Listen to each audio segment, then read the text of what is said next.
महाडमधील सावित्री नदीत गाळ काढण्याच्या नावाखाली केंबुर्ली परिसरात मोठ्या प्रमाणात अनधिकृत वाळू उपसा सुरू असल्याचा गंभीर आरोप स्थानिक नागरिकांकडून केला जातोय।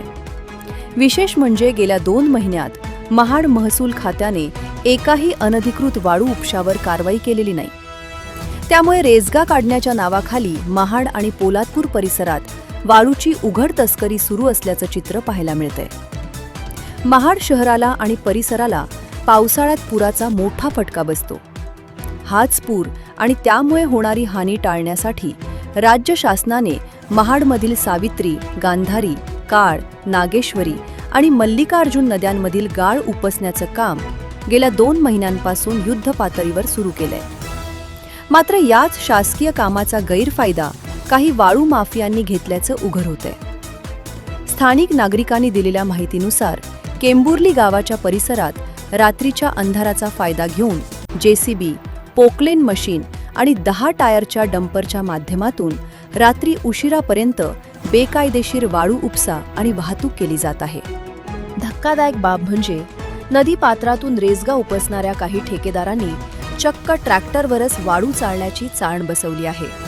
नदी पात्रातून गाळ काढून त्यातून मौल्यवान रेती बाजूला काढायची आणि उरलेला दगडगोटा पुन्हा नदीपात्रात फेकायचा असा अजब उद्योग या परिसरात राजरोसपणे सुरू आहे। या बेकायदेशीर उत्खननामुळे भविष्यात पूरस्थिती अधिक गंभीर होण्याचा, नदी किनाऱ्यांची धूप होण्याचा आणि भूजल पातळी खालावण्याचा मोठा धोका पर्यावरण जाणकारांनी व्यक्त केला आहे। या संपूर्ण प्रकाराची माहिती महसूल विभाग, खनिकर्म विभाग आणि स्थानिक प्रशासनाला असूनही गेल्या 2 महिन्यात कोणतीही ठोस कारवाई झालेली नाही। त्यामुळे महसूल बुडवायला कारणीभूत कोण असा संतप्त सवाल नागरिक उपस्थित करत आहेत। या वाळू चोरीमुळे शासनाचा तब्बल 2 कोटी रुपयांचा महसूल बुडाल्याची चर्चा स्वतः महसूल कर्मचाऱ्यांमध्येच रंगली आहे।